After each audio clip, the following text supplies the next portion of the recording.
Thank you for joining us today. We will provide you with results from round 7 and 8 along with Team Chester's overall success. My name is Leslie Stark. I focus on research and development and will be providing strengths of round 7 and 8. Dylan Donoval focuses on finances and will provide weaknesses of the team. Michelle Tice focuses on marketing and will be providing opportunities. Kevin Benoit focuses on production and will provide threats to Team Chester. Finally, Paul Krager, who oversees all aspects of research and development, marketing, production, and finances, will summarize Team Chester's 8 rounds. Team Chester holds the highest rating for a bond, currently a AAA, which is the highest of any team. Actually, no other team holds an A rating. Every other team is at a triple B or below. Team Chester has been very successful in increasing its bond rating, clear up to the AAA that we see in round 7 and 8. Team Chester has properly planned funding to avoid emergency loans around 7 and 8, along with all other rounds. Our sales and profits have also continued to increase during rounds 7 and 8, as they have in the past rounds too. We did well in each segment, especially the traditional and high-end segment. Cake, our traditional segment product, had an 18% contribution margin for both rounds and increased units in each round. Cake was in second place for round 7 and third place for round 8. During round 7 and 8, our newest product, card, in the high-end segment was the leading product for the segment. For both rounds, card had a 22% contribution margin, with sales increasing by approximately 200 from round 7 to 8. Team Chester continued to have competitive wages in round 7 and 8. During round 8, Team Chester had the highest wages, helping to retain and recruit employees. We also did not have to tap into overtime, which helps reduce turnover and eliminate low morale and production from burnouts. As mentioned, our new product in the high-end segment has done exceedingly well and is worth mentioning again. The cash flow statement proves the success of Team Chester with a positive closing cash position that has continued to increase over previous rounds, including round 7 and 8. As a team, Chester has worked together to build a successful business that is capable of meeting customers' needs. I will now turn it over to Dylan Donoval, who will provide weaknesses for Team Chester. There are several weaknesses that have presented themselves within the market, one of which being that of very good competition. One of the biggest obstacles we faced was innovating the product to gain an edge on the competition. With that, there are several challenges to create a product that is aligned with customers and the customer's ideals. Aligning the product to the customer's desires can help the organization in several ways, but mainly through the increase of profitability as well as market share within the industry. A notable area of weakness for Chester was that of market share. A notable segment, the low-end product segment, showed a drop in market share from 14% to 12% from year 7 to 8. However, realignment had a positive impact on the size segment, where the share increased from 12 to 17%, as well as for the performance segment, increasing from 12 to 13% during year 7 as well as 8. Inventory management is another area of weakness that Chester had struggled with throughout the process, often carrying an excessive amount of product from one year to the next. However, this is something that we have shown has been minimalized during year 8. During this period, the amount of inventory that was carried shows minimal numbers compared to that of the previous years. Another direct result of the organization's market share and inventory management weakness was that of profitability. If we review some of the previous years, such as that of 2024 to 2025, it fluctuates up as well as then down in the following year. However, it seems as though 2027 and 2028 it's trending towards the positive, that we have a grasp on the ideas on how to be a more profitable organization moving forward, and we're poised to continue that growth moving forward.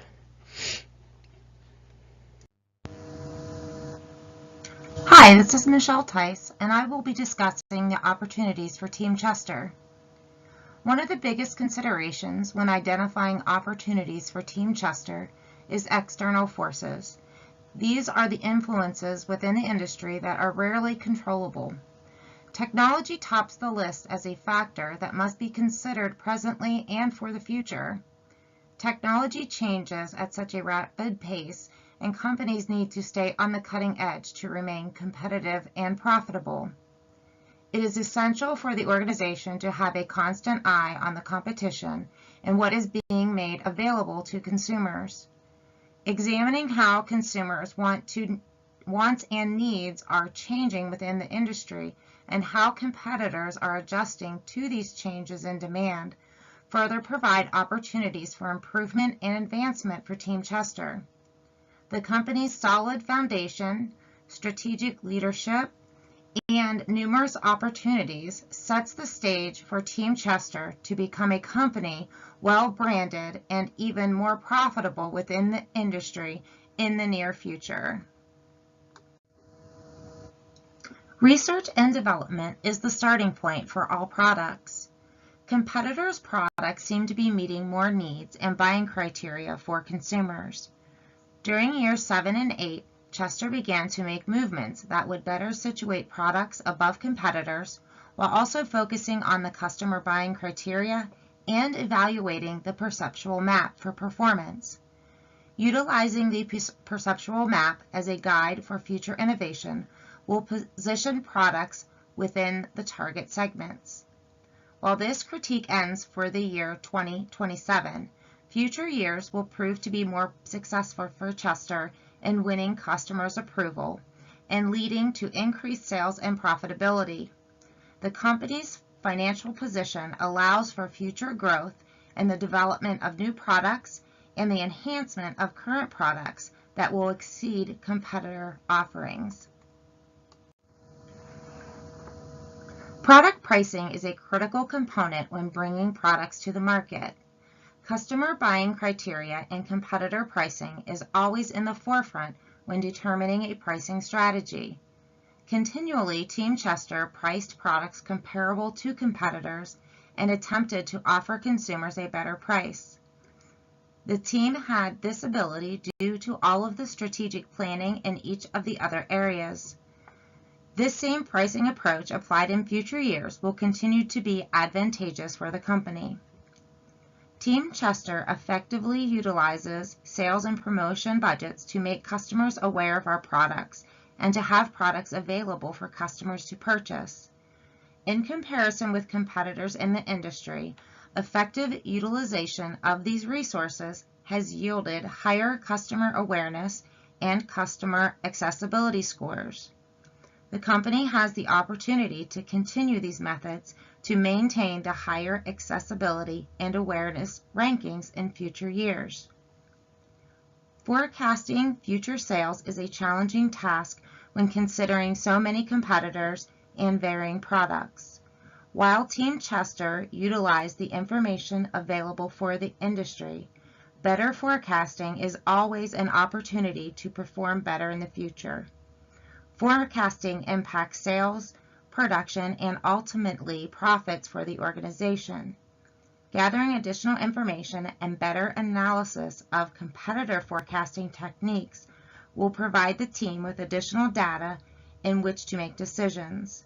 Identifying a more accurate sales forecast will allow the company to more adequately plan for the future.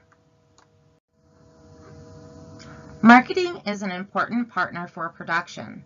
The sales forecast is the guiding standard for production, and this is an important element in how production is scheduled for all products. Chester has maintained an adequate production over the numerous years, with a few instances of stockout situation. The largest opportunity in the area of production is to increase automation. The company began adding these enhancements in recent years and has the potential to increase productivity and become more efficient than the competition in the upcoming years. Allocating resources to increase automation may be initially costly, but the increased productivity will reduce production and labor costs long term. These changes, along with the others mentioned so far, provides Chester many future opportunities. Of the 6 companies in the current industry, Chester has situated itself to become more profitable in the coming years. It appears that other companies have potentially situated themselves for possible financial strain in the future, having large long-term debt obligations and some with large short-term commitments. Chester maintains no current or short-term debt and has very limited long-term debt. In the year 2027, Chester maintains the largest cash flow of any competitor. These financial decisions will prove to be beneficial in coming years as the company has the financial stability and longevity to invest further in the organization. These investments will include further research and development efforts, marketing strategy techniques, and further production automation. The best opportunity for Chester moving into future years is to learn from past experiences, continue to work efficiently and cohesively as a team, and make strategic choices based on the best information available. Hi, I'm Kevin. I manage production for Team Chester, and I'll be going over threats. Overall, Team Chester has done very well throughout the past 8 years, but there is still room for mitigation of future threats. Return on equity was up to 15.1% at the close of round 7, but climbed even higher to 16% in round 8. The current standard for the semiconductor industry is 17%, so it appears that we are utilizing our shareholder equity well. With that being said, Team Chester is trailing 4 other teams from the return on equity perspective. Team Chester's contribution margin was up to 37.4% in round 7, but dropped significantly in round 8 to 33.6%. This is an indicator that we are not as profitable in our current lineup as we were in the previous round. The average is 30%, which we have remained above annually since the beginning, but we are still behind 3 other teams in terms of profitability in our product lines. Our net income between rounds 6 and 7 more than tripled in amount. When making a comparison to the first year, we have grown from $2.5 million in round 1 to $27.6 million by the 8th round in annual net income. Team Chester took a loss in round 3 in both net income and profits as a result of the implementation for the new product line. Had the preparation came in earlier rounds, the transition would have likely been easier, resulting in lower income and profits but still positive. Any future product line additions need to be planned in advance and distributed accordingly to avoid losses. Less cash was necessary from financing as each round progressed, and we didn't require an emergency loan at any point, so we had that going for us too. Change in cash position was positive in every round except for rounds 3 and 4, again due to the implementation of the new product line. Our total assets grew over the course of 8 years from approximately $115 million to $195 million, which is great, but still second to last overall. Team Chester's inventory carryover cost was kept stable throughout the first 8 years, within a reasonable margin, with the exception of round 3 and 4, where there was an excess of product that was in the process of being phased out, with the incoming new product line coming in. In hindsight, it would have been best to stay a little more on the conservative side for production in the previous year, which is a lesson for future strategic changes.